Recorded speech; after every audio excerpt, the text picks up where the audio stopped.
Hi அஸ்லாம் வலைக்கும் friends. இன்றைக்கி தேர்ஸ்டே வந்து நாங்கள் லன்ச் வந்து என்ன பண்ணியிருந்தோம் அப்படின்னா, நானும் எங்கள் மாமியும் தான் இருந்தோம். ஸோ வந்து பருப்பு சோறு வச்சு உருளைக்கிழங்கு பண்ணிடுவோம் அப்படின்னு சொல்லி அந்த ரெசிபி தான் நாங்கள் வந்து பண்ணியிருந்தோம். வாங்க வீடியோக்குள்ளே போகலாம் எப்படி பண்ணலான்ட்டு. நாங்கள் அரிசியும் பருப்பையும் ஃபர்ஸ்ட் வந்து ஊற வச்சிட்டோம். அடுத்து தேவையான பொருட்கள் எல்லாத்தையும் நறுக்கி வச்சாச்சு. இப்போது ஒரு பேன் எடுத்துக்கோங்க. பேனில் வந்து பேனில் பட்டை, சோம்பு இதை போட்டுருங்க. போட்டுட்டு நல்லா வெடிச்சக்கப்புறம் நம்ம வெங்காயம், தக்காளி, நம்ம நறுக்கி வச்சுருக்கோம்ல மல்லிச்செடி, புதினா இதெல்லாம் போட்டுருங்க. பச்சை மிளகா இதெல்லாம் போட்டு நல்லா வதக்குங்க. இஞ்சி பூண்டு பேஸ்ட்டு, உப்பையும் ஆட் பண்ணிடுங்க.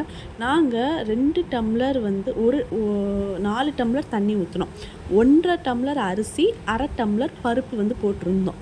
உங்களுக்கு எப்படி வேணுமோ உங்கள் அளவு பார்த்து போட்டுக்கோங்க. போட்டுட்டு நல்லா தண்ணி கொதிச்சக்கப்புறம் அரிசியை போட்டு மூடி வச்சுருங்க. அதே சைடு நாங்கள் உருளைக்கிழங்குக்கு ரெடி பண்ணோம். எண்ணெய் ஊற்றி கடுகு உளுந்து எல்லாம் வந்து போட்டு வச்சுக்கோங்க. உருளைக்கிழங்கை குட்டி குட்டி பீஸாக வந்து கட் பண்ணிக்கோங்க. ரொம்ப பெருசாக இருந்தால் அது வந்து இந்த மாதிரி வராது.